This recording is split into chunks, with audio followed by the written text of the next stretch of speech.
अच्छा हुआ तुमसे अकेले में मुलाकात हो गई, बहुत जरूरी बात करनी है तुमसे। कैसी बात ना हो? बेटा, जब से ये वाकया हुआ है अदन को और उस लड़की को लेकर, मीडिया में बहुत कुछ उछाला जा रहा है, अखबारात में बहुत कुछ आ रहा है। ये मुनासिब बात तो नहीं है ना। और फिर देखो ना, बात अगर पुलिस स्टेशन चली जाए, ये थाने कचहरियां कोर्ट सालों लग जाते हैं केसेस में, और फिर भी चाहे सारी जिंदगी केस चलता रहे मोहम्मद, उस लड़की को सजा दिलवा के रहूंगा मैं।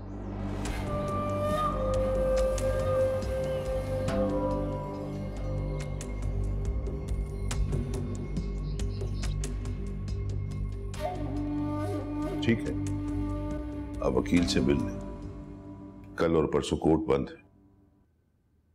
पीर वाले दिन हम लड़की को चालान के साथ अदालत में पेश कर देंगे।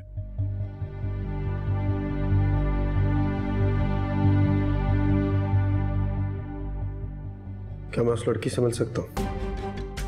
जी जरूर मिल सकते हैं, लेकिन आपसे गुजारिश है कि कहीं आप गुस्से फिक्र ना करें, इतनी आसान मौत के हकदार नहीं है।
अगर तुम्हारे और मेरे बीच में सलाखें ना होती तो अपने हाथों से तुम्हारी जान ले लेता मैं।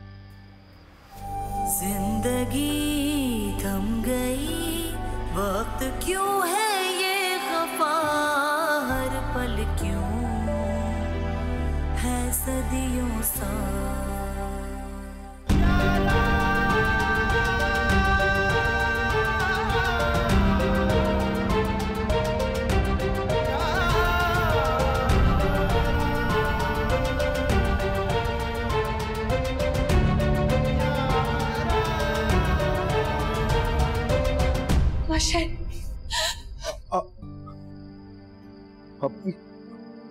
अपनी सफाई में कुछ भी कहने से पहले ये जान लो कि तुम्हारे सामने अदन का भाई खड़ा है, तुम्हारी मोहब्बत का दावेदार नहीं। मोहब्बत के किसी दावे पर भरोसा रहा भी नहीं मुझे। खुद से जुड़े रिश्तों का भरम टूट चुका है। अपने बाबा की झुकी गर्दन ये पलट के आना वापस आने से अंदाजा हो चुका है मुझे। जो खुद से भी ज्यादा मुझ पर भरोसा करता था, वो शख्स मुझे कसूरवार मान चुका है। तो किसी गैर से क्या उम्मीद रखी? काश मैं एक ही वक्त में तुम्हारे और अपने भाई के कातिल के सामने न खड़ा होता। मैं अदन की कातिल नहीं हूं। हर सबूत तुम्हारे खिलाफ है। अपनी बेगुनाही का कोई सबूत है तुम्हारे पास? सबूर मेरी बेगुनाही का सबूत है। वो सच बताएगी। दुआ करो ऐसा ही हो रेहाम। और अगर ये झूठ है तो खुदा से अपने लिए दुआ में रहम मांगना इंसाफ नहीं, क्योंकि इंसाफ तुम सह नहीं सकोगी। ऐ खुदा सुन सदा, खोया क्यों है रास्ता, कर दे तू अब कोई तो फैसला। आसमां से परे जो भी हो तेरी रजा, कर लो कबूल मैं अब सर को झुका।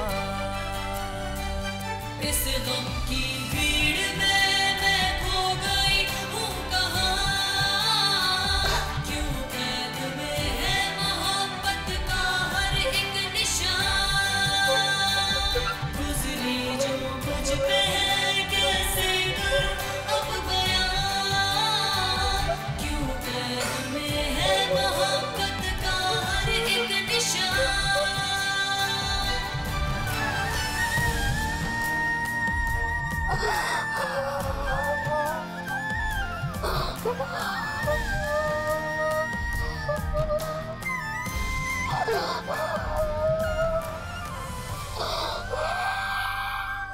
तुम्हें शर्म नहीं आई थाने जाते हुए? नहीं आई मुझे।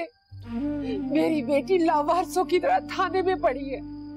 आप लोगों का दिल पत्थर का हो सकता है, मेरा नहीं। मैं जाऊंगी उसकी खबर लेने। वो थाने नहीं कब्र में चली गई है हमारे लिए। हम खैरतमंद लोग। जितने तुम गैरतमंद हो ना, अंदाजा है मुझे।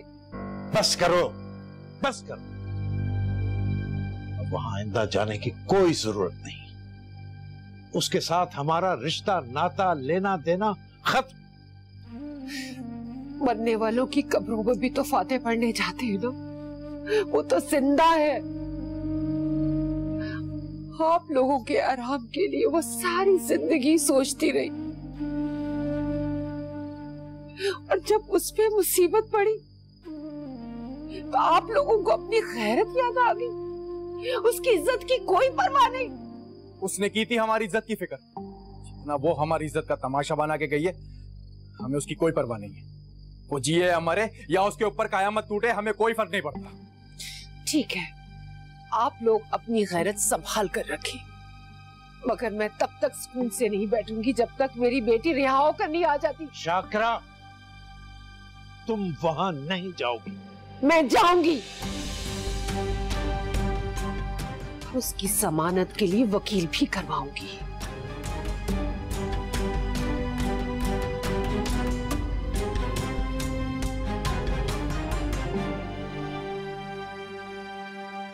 हद है, इतना सब कुछ हो गया पर किसी को सुकून नहीं मिला इस घर में।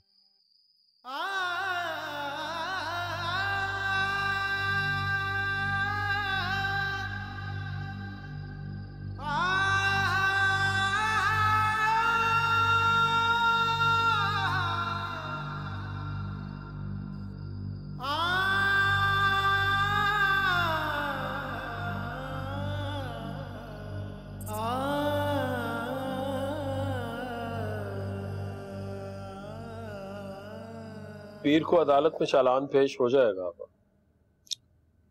इस लड़की को उसके किए की सजा मिलकर ही रहेगी। पप्पू, आपकी कॉफी। थैंक यू बेटा।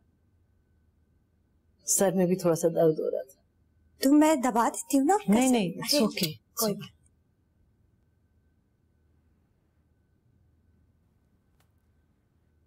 जब कभी मैं अदन से नाराज होती थी या उसे एक्स्ट्रा पॉकेट मनी चाहिए होती थी तो खामखा मेरा सर ऐसे दबाता था। हाय अल्लाह, जिंदगी कितनी बेएतबार होती है। कल तक जो बच्चा हम सब की जान था, हमारी जिंदगी को वीरान करके चला गया। किस तरह हंसता खेलता रहता था। क्या किया जाए, मुकद्दर से कोई नहीं लड़ सकता। काश उसके मुकद्दर में ये सब कुछ लिखा होता। ऐसे नहीं हुआ ना। उस लड़की ने बहुत प्लानिंग करके उसे हमसे छीना। वो जानती थी कि वो कितना जज्बाती है। उसे पापा की दौलत जायदाद के बारे में सब कुछ मालूम था। तो उसने प्लान किया, और ऐसे ही करती हैं ये गरीब घरों की लड़की। लड़कों को अपनी मोहब्बत के जाल में फंसाती हैं और फिर एक्सप्लॉइट करके उनकी जिंदगी बर्बाद कर देती हैं। गज़ब खुदा का, कम से कम अपनी और अदन की उम्र का ही लिहाज कर लेती। हमारे मासूम बच्चे की जान तो बच जाती। ऐसे ही करती है ये, कच्चे जहन को ही तो टारगेट करती। अदन की जगह अगर आशिर होता तो। थैंक यू बेटा।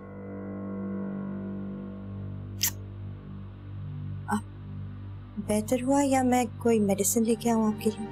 नहीं कहती, मैं थोड़ा सा आराम करती हूँ, सही हो जाएगा। मुझे इजाजत दीजिए। आप कमरे में जाएं, मैं आपकी कॉफी लेके आती हूँ।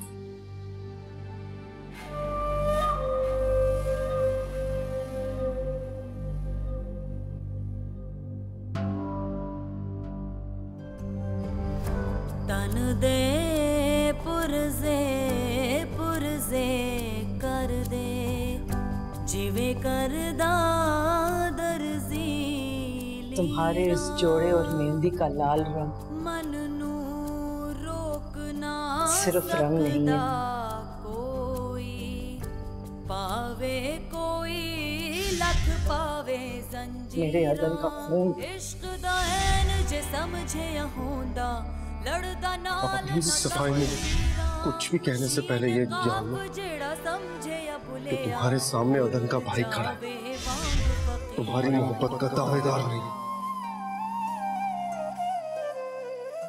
तुमने मुझसे सारे रंग छीन किए, बस एक सफेद। तू जाने है रब्बा उसे सफेद कफन में दफना दी। जिंदगी है क्यों। और अगर ये झूठ है तो खुदा से अपने लिए दुआ में रहम मांगना इंसाफ नहीं, क्योंकि इंसाफ तुम सह नहीं सकोगी। गुजरी जो मुझ पे है कैसे करूं अब बयां, क्यों कैद में है मोहब्बत का हर एक निशान। गुजरी जो मुझ पे है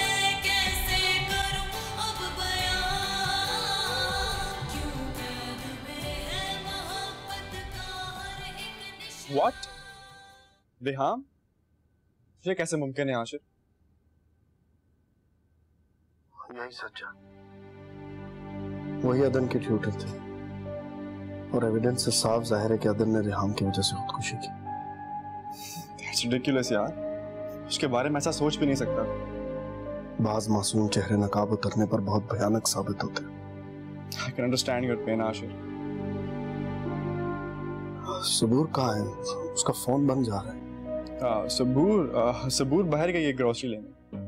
okay. I'm really sorry Ashir, जो हुआ वो नहीं होना चाहिए। प्लीज जब वो वापस आए तो मेरी उससे बात करवा देना सर। असल में अभी एक ही महीना वो उसे यहाँ पे आए, काम शाम में बिजी थी, घर सेट करना था। मैं अदन की डेथ के वक्त सबूर पाकिस्तान में नहीं थी? नहीं, वो वहाँ होती तो एटलीस्ट तुम्हारे आने तक रुक जाती भाई। मुझे लगा तुम्हें पता था इस बात का। जैसे ही आती है तुम्हारी बात करो। चलो ख्याल रखो, अल्लाह हाफिज़।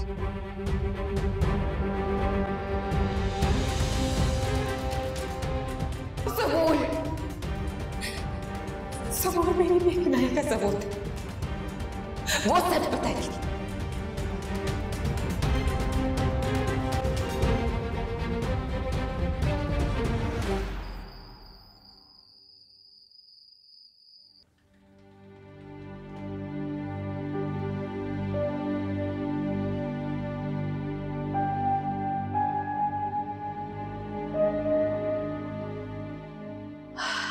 अल्लाह माफ करे।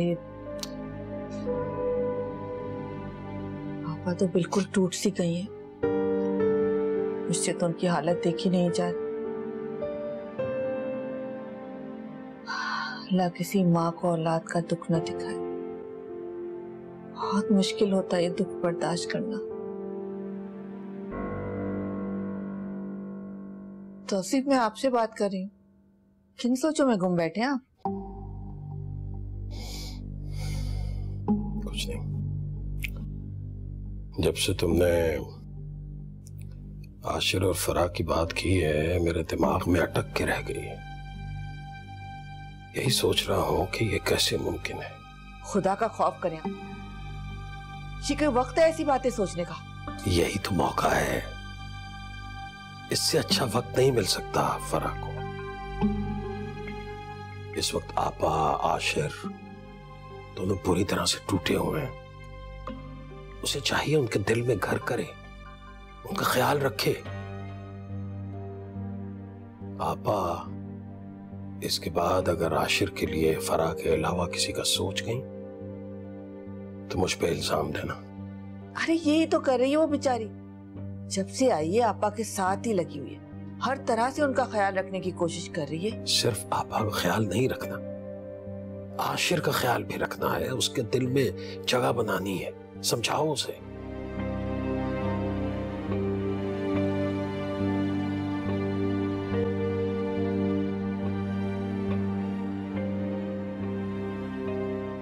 तुम्हें आशिर से झूठ नहीं बोलना चाहिए था। बिल्कुल नहीं बोलना चाहिए था, पर मैं सच भी नहीं बोल सकता उससे। आशिर रेहाम से मोहब्बत करता है, एटलीस्ट सच जानकर शायद वो रेहाम की कुछ मदद कर देता। मिल चुका है वो रेहाम से, और जिस तरह वो उसके बारे में बात कर रहा था ना, उसमें कोई मोहब्बत नहीं शामिल थी। और शायद रेहाम ने बता दिया उसको कि वो मैसेज रेहाम ने नहीं, तुमने किया। इसलिए तुमने उसे झूठ बोला कि मैं 1 महीने से अमेरिका में हूँ। हाँ, क्योंकि मैं तुमसे मोहब्बत करता हूँ यार, बीवी हो तुम मेरी। तुम्हारे ऐसे महान बन के रेहाम को बचाने से सिर्फ तुम्हारी जिंदगी में फर्क नहीं पड़ेगा। सबूत सब मैं खुशी से नहीं कर रहा यार, सब मैं हमारे लिए कर रहा हूँ। I can't afford to lose you। दूसरा कोई ऑप्शन भी नहीं है हमारे पास। I'm really sorry।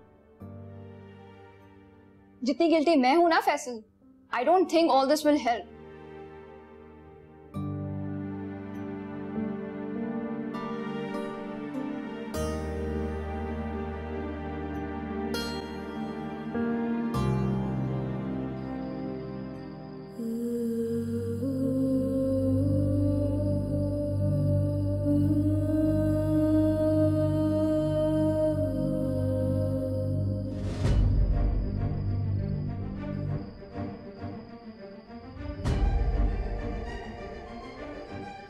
घिन आ रही है मुझे तुम्हारे वजूद से।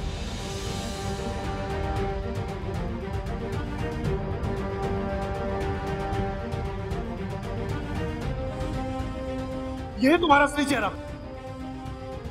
इतनी घटिया और संगदिल हो सकती हो तुम, मैं सोच भी नहीं सकता था।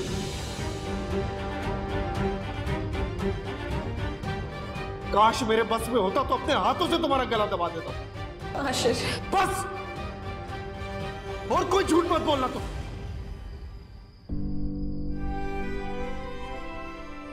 दिल में एक हल्की सी उम्मीद थी कि काश सबूर से तुम्हारी बेगुनाही का कोई सबूत मिल जाए, काश ऐसा हो जाए। लेकिन सबूत तो तब देती ना जब सबूर यहां होती। वो तो 1 महीने पहले ही अमेरिका जा चुकी थी।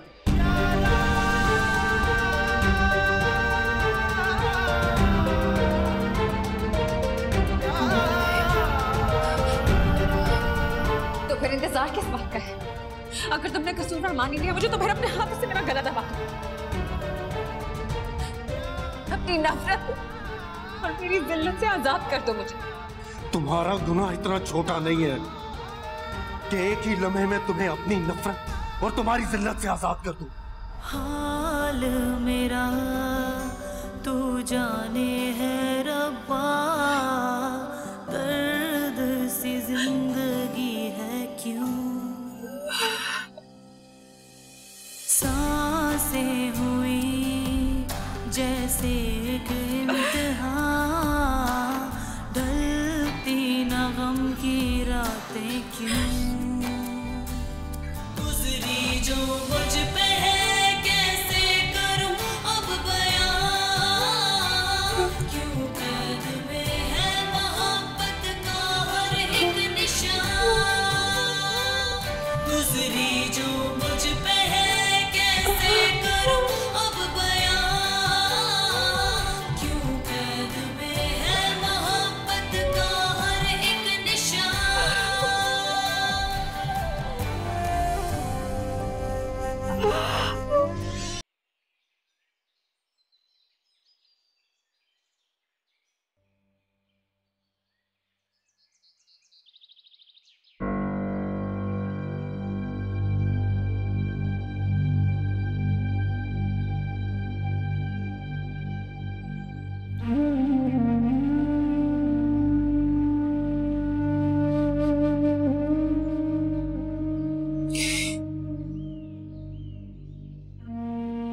इससे बड़ी जमानत मैं हमकी बेगुनाही की मेरी दे सकती।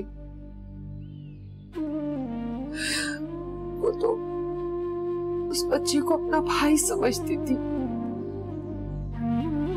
मेहनत और खुलूस से उसे तालीम दे रही थी।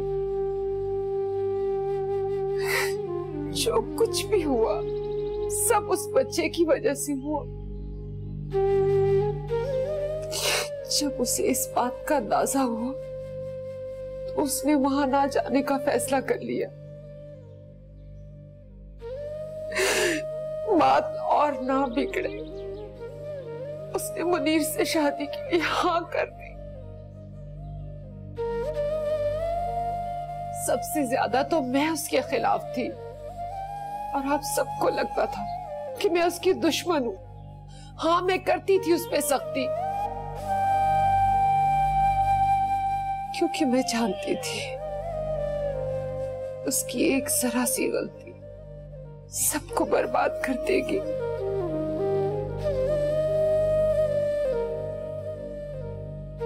लेकिन उसकी बेगुनाही पर मैं चुप नहीं रहूंगी। आप कलामे पाक पर हाथ रखकर दिल से कहें कि रेहाम कसूरवार है, तो मैं आपसे वादा करती हूँ कभी उसका नाम नहीं लूंगी। अगर ऐसा नहीं है तो जय बाप होने का हक अदा करते हैं।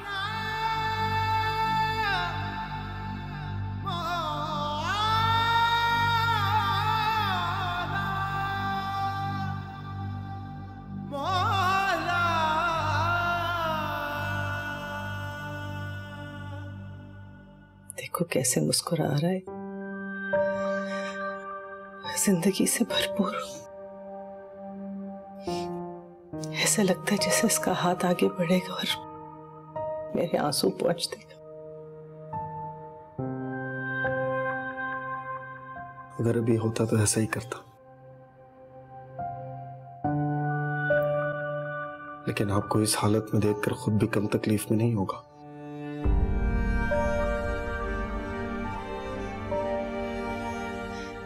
कैसे बदलूं इस हाल को? आंखें बंद करती हूं तो उसका चेहरा नजर आता है, आंखें खोलती हूं तो इस घर के हर हिस्से से जुड़ी हुई उसकी यादें मेरे सामने आ खड़ी हो जाती, जैसे मुझसे शिकायत कर रही हूं। जिसने अदन की जान ली है, काश मेरे बस में होता कि मैं उसे अपने हाथों से सजा दे सकूं, उसे हर उस तकलीफ से, उस अजियत से गुजारूं जिससे मेरा अदन गुजरा।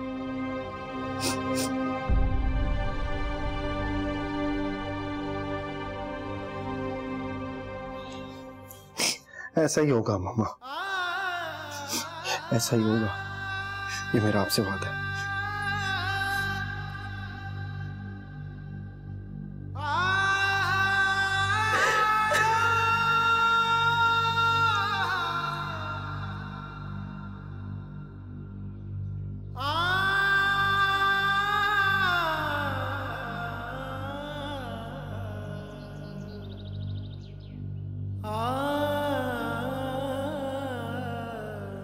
ये कत्ल का केस है और जब तक इस केस में हमारे पास मजबूत गवाही नहीं होगी तुम्हारे बेटे को कोई भी बेकसूर साबित नहीं कर सकता।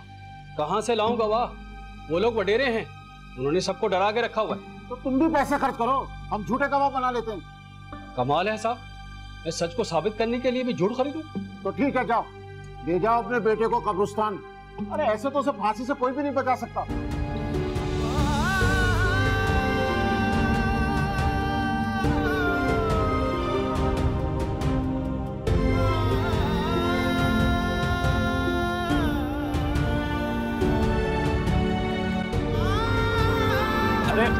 संभल के बुजुर्गवार,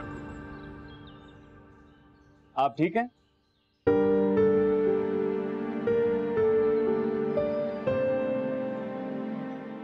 आप आइए मेरे साथ, आइए, सिर्फ आइए।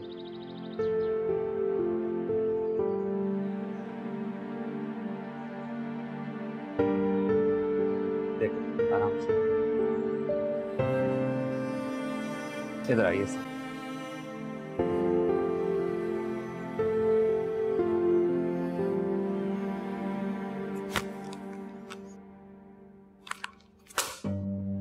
कुछ भी लिख देते हैं। मैंने कहा था ना ये बात बहुत बढ़ेगी। अब देख लो, अखबारात भरे पड़े। जी मामू जान, पढ़ चुका हूं। अखबार वाले क्या, न्यूज चैनल वाले तो कोई और ही कहानी सुना रहे। अदन अपनी खूबसूरत टीचर की मोहब्बत में गिरफ्तार, उसके ठुकराने की वजह से उसने खुदकुशी कर ली।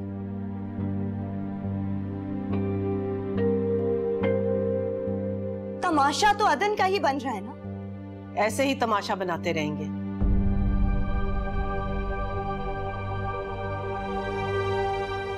जब तक अदन को तमाशा बनाने वाली का तमाशा नहीं बन जाता।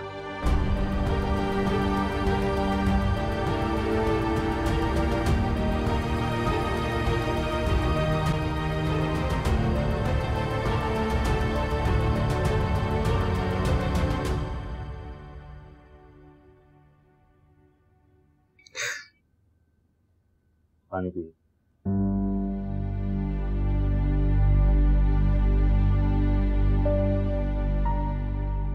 देखिए बुजुर्गवार, मुझे 100% यकीन है कि आपकी बेटी बेकसूर होगी, मगर उसे बेकसूर साबित करने के लिए आपकी तरफ से दरखास्त दायर की जाएगी और उसके लिए आपको सामने आना पड़ेगा। आपसे पहले कह चुका हूं, मैं सामने नहीं आ सकता। आप कुछ कीजिए, कोई रास्ता निकालिए, कुछ भी। देखिए मैं अपनी दुकान बेच के सारे पैसे आपके हवाले कर दूंगा। कैसे बाप हैं आप?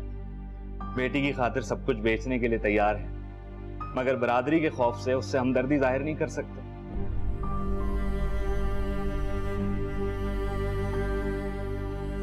वकील साहब, मैं खानदानी रिवायात और गैरत और नामूस के नाम पर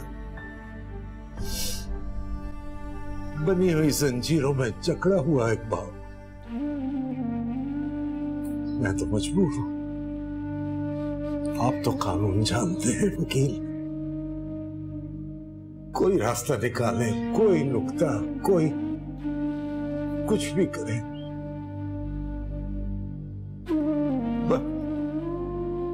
बस मैं इतना करते कि मेरी बेटी की जिल्लत की मौत ना हो। अरे आप प्लीज इस तरह से हाथ मत जोड़िए। देखिए, मैं आपके बेटे की तरह हूं, मुझे कुछ सोचने दे। अच्छा, मैं उन लोगों से बात कर लूं, फिर आपको बताता हूं। किन लोगों से बात करेंगे? जाहिर है मरने वाले के लवाहिकीन से और पुलिस से भी बात करनी पड़ेगी। देखिए जनाब, अगर दूसरी पार्टी ने आपकी बेटी को माफ कर दिया, सिर्फ उसी सूरत में वो जेल की जिल्लत भरी जिंदगी से आजाद हो सकती है। आप मुझे उनके पास ले चले, मैं उनके पांव पड़ जाऊंगा, उनकी मिन्नत करूंगा, उनके आगे हाथ जोड़ूंगा मैं। अच्छा ठीक है, मैं उन लोगों से बात कर लूं। सुलह की कोई सूरत हाल निकलती है तो फिर मैं आपको बता दूं। मैं तो 24 घंटे आपकी चौखट पे पड़ा रहूंगा। जो आप कहेंगे मैं आपकी खिदमत करूंगा। मुझे उनके पास ले चले, मेरी बच्ची को माफी दिलवा। अच्छा ठीक है, मैं बात करता हूँ, आप हौसला रखें। पानी पीजिए आप।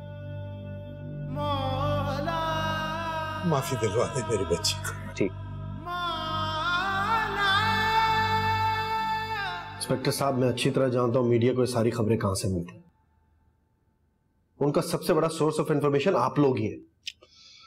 जनाब, खबर तो तभी बनती है जब कोई ऐसी बात होती है, फिर हम लोग अपना काम करते हैं और वो लोग अपना।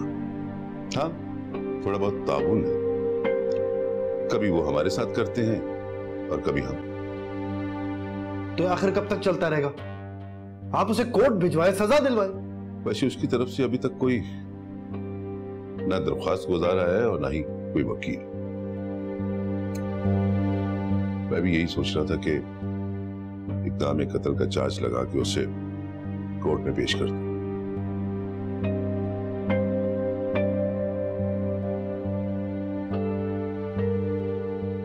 उसने कुछ बताया उसने ऐसा क्यों किया? एक लफ्ज नहीं बोली।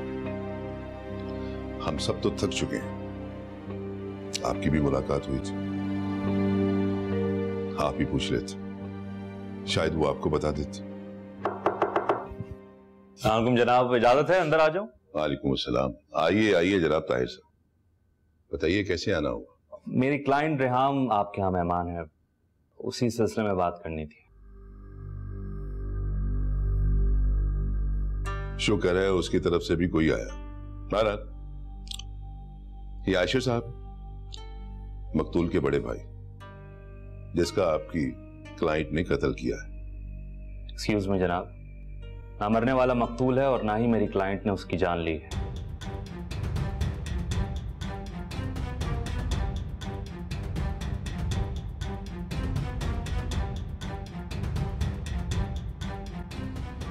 इंस्पेक्टर साहब, मुझे जल्द से जल्द कोर्ट से अपने भाई के कातिल को सजाए मौत दिलवानी है।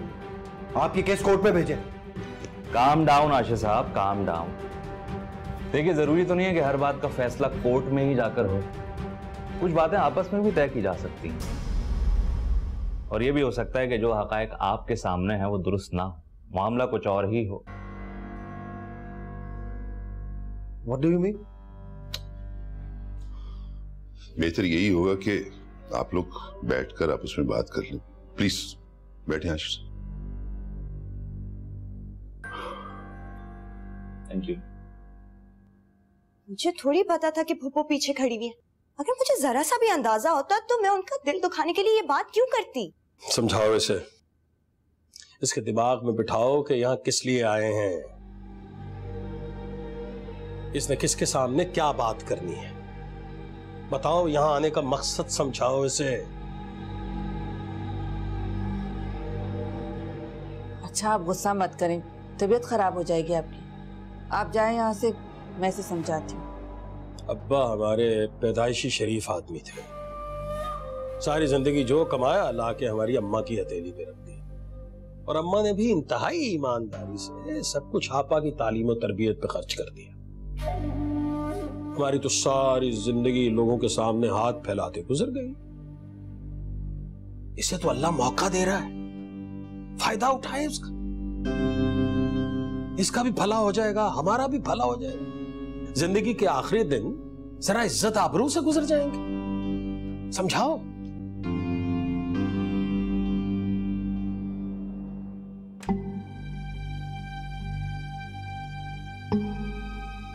ये भी ना सारा इल्जाम अपने माँ बाप और फूफो पे लगा देते। कभी कोई मेहनत की है इन्होंने अपनी जिंदगी में? कोई काम, कोई कारोबार दिल से किया है? अच्छा, अपनी बकवास बंद करो। उन्होंने जो किया सो किया, अब तुम्हें अपनी जिंदगी के बारे में सोचना है।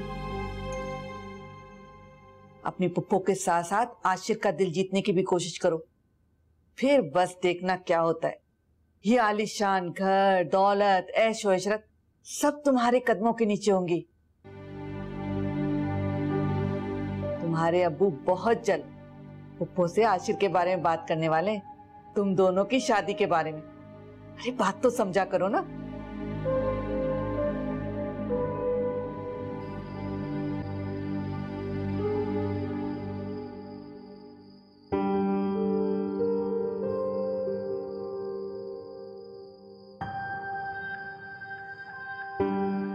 सुफिया, ऐसी क्यों खड़ी हुई हो?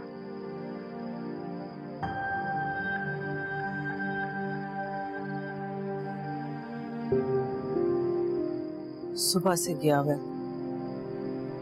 अभी तक वापस ही नहीं आया आशिर। मेरा दिल बहुत परेशान है। किसी जरूरी काम से रुक गया हो। जानती तो बिला मकसद कहाँ घर से बाहर रहता है। जानती है, देर तक घर से बाहर रहने की आदत नहीं है उसको।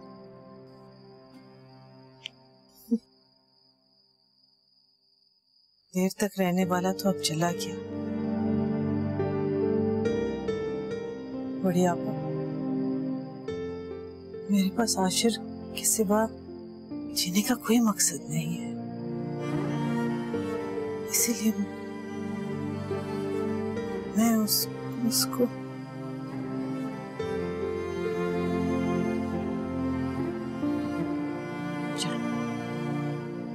अंदर चल, मैं फोन करके पूछती हूँ आशिर को कहाँ।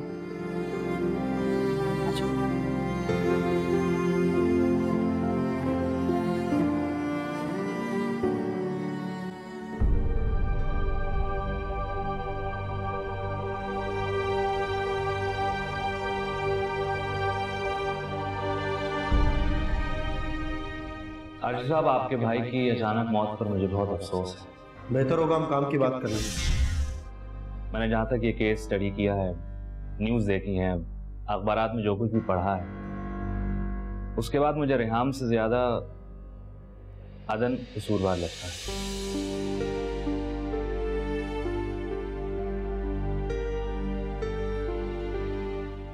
आपसे बात करके मैं अपना वक्त जाया कर रहा हूं। एक मिनट, आप मेरी बात तो सुन लीजिए प्लीज। तो फिर साफ साफ बात कीजिए।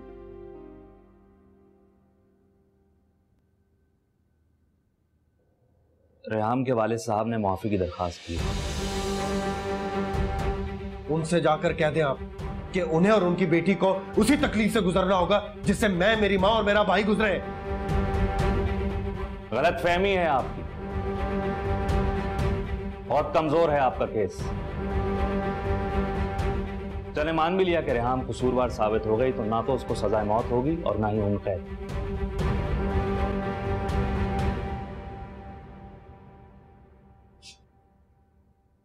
कहीं से भी ये कत्ल साबित नहीं होता।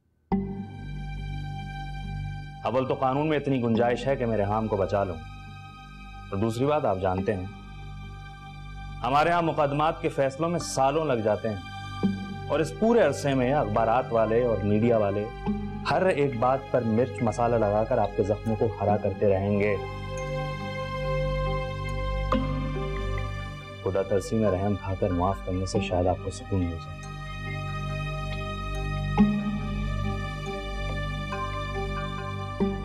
हर फैसला आपको करना है।